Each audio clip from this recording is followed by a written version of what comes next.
This is the new Ram 2500. Heavy-duty Laramie Sport, a beast that comes with more torque than ever, but also with a couple of problems that still haven't been resolved.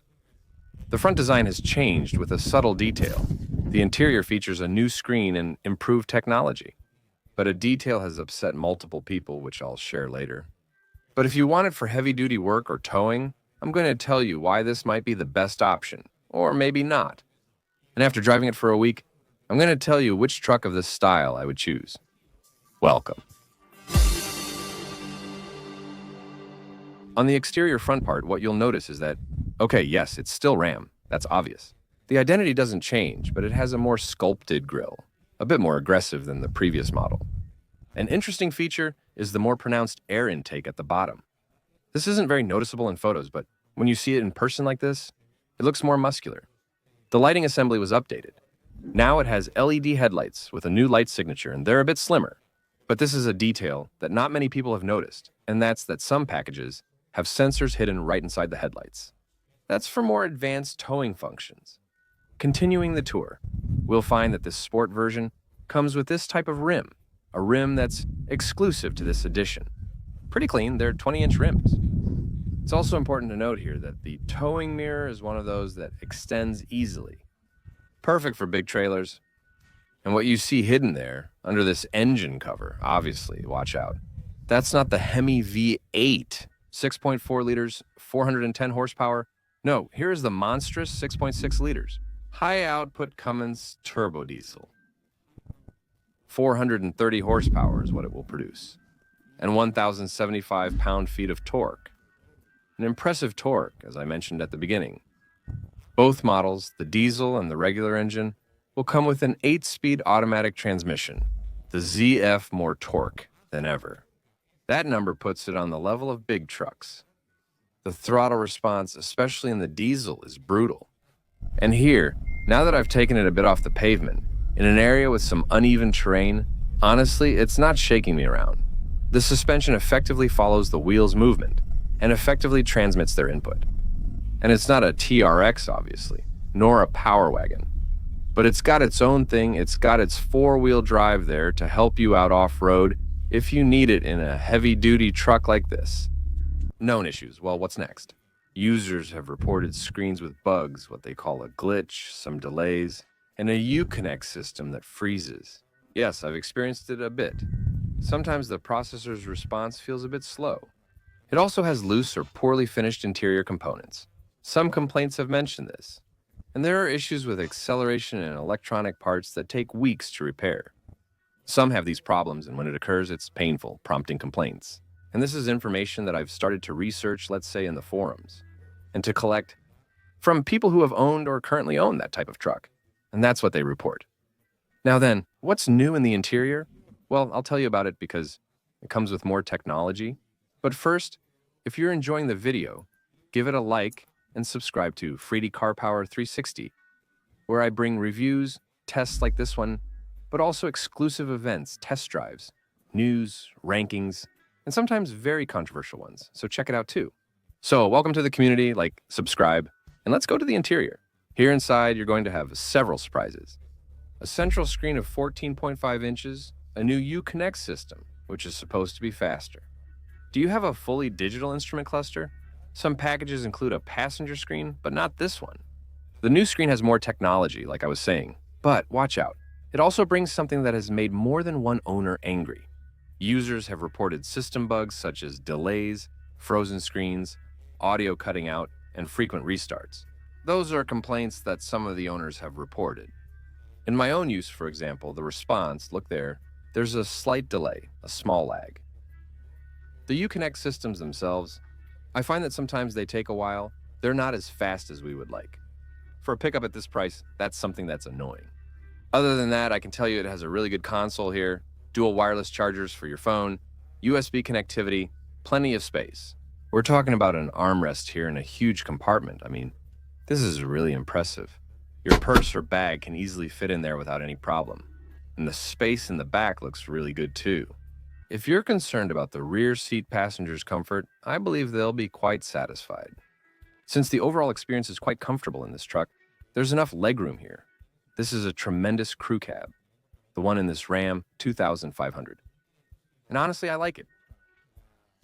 The seats feel really well cushioned. I mean, they're kind of soft, comfortable enough for a long road trip. It would be a breeze in this. Let's take a look at the inside of the bed. It's great that it has that little step to help you get in. Because, well, what we're going to find here is an anti-slip surface. I mean, coating or lining. You have a regular outlet here, up to 400 watts, and you also have good tie-down points. This is simply an LED light, in case you need it at night, with a switch integrated here. And that's it. What's the load capacity? This vehicle can carry up to 2,740 pounds. Let's proceed with the design. In the rear, you have LED lights. They've been redesigned. You have a pretty strong tailgate, you have soft close, and the possibility of remote opening with your key. You can also get it with a high-resolution backup camera and the trailer alignment system. This is perfect if you're going to tow or do heavy work, because it has a towing capacity of how much? 20,000 pounds with that Cummins it has up front. So if towing is your thing, you've got plenty of power to rely on. That Cummins engine sounds tough when you start it up. But then, after a few seconds, it settles into a nice rhythm. It really doesn't bother you. And the cabin itself isn't as quiet as a sport utility vehicle, let's say, like a more refined pickup in that sense when it comes to the cabin. But here you have good visibility, for example. I like the overall experience. You have a comfortable driving position, and honestly, it's quite pleasant. I mean, you're driving a heavy-duty truck, but it has an outstanding level of comfort. All right, let's step on it.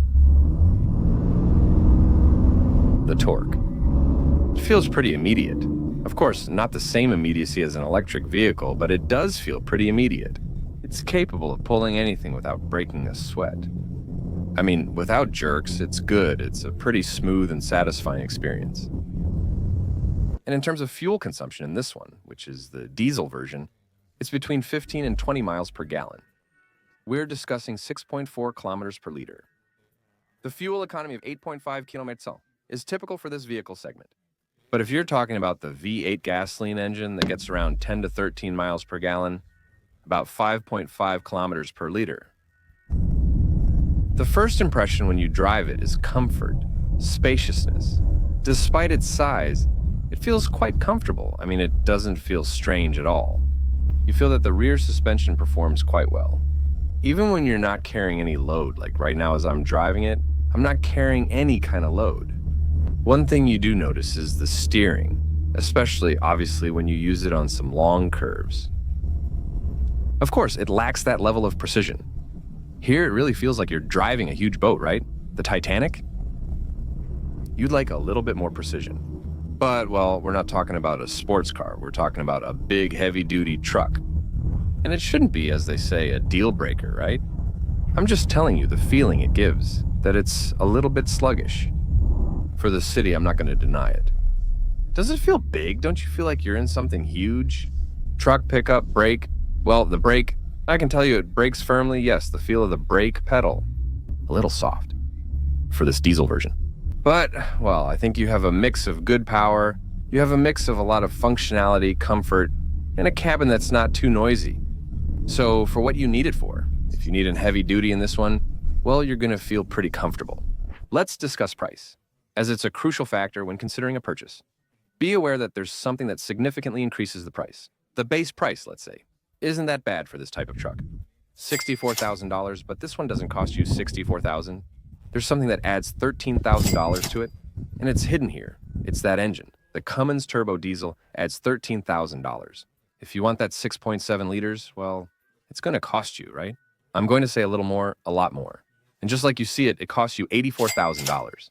And well, I have a recommendation, and that's if you're going to the dealer to buy it, take a look at my book to see if you can maybe save a couple $1,000s with some kind of discount, some kind of rebate. It's called Shut Your Mouth at the Dealer. It's in the description. There I tell you how you can download Shut Your Mouth about money in my digital book, so you can be well prepared when it's time to negotiate for this or any vehicle. Let's continue. And in terms of competitors, which others compete with this Ram, 2,500, my friend. To consider the Ford F2. 150 Lariat, the Power Stroke, also offers more technology and assistance features. They also have the Chevrolet Silverado, 2,500 heavy duty, which offers a more refined drive. similar to the General Motors Company. Sierra 2500 heavy duty. The Denali, more luxury and a cleaner design. So it's not alone, it has tough competition. Now, final verdict. Is this Ram worth it? 2500 Laramie, $84,000. Well, if you want brute strength, if you want an aggressive look, like it has extreme work capability, this Ram would be your truck. But if you're looking for something with more electronic reliability or more modern features, the Ford F-250 can give you more peace of mind. In that sense, which one would I choose? I love this Ram for the style and the brutality of the Cummins. The Ram's front grille has always appealed to me. But, to be honest, if the use was mixed between city and highway, I would go with the Ford F-250. The Laria, I'm comparing apples to apples, Laramie to Laria. Now, if what I need is in heavy duty for pure work, then I would stick with this Ram. The Ram Laramie Sport is a beast at $2,500. What's your take on it? What rating would you give, or what impresses you most about this Ram? 2,500 Laramie Sport versions, $84,000. Tell me in the comments, let me know if you would prefer one of these, or if you would go for a Super Duty Ford. Which pickup truck would you choose? Well, it's very important that you give me your opinion in the comments. If you enjoyed the video, please like it and subscribe. Check out the recommended video, especially if you're into pickup trucks. I'll see you and wait for you in the next video. Comment, bye.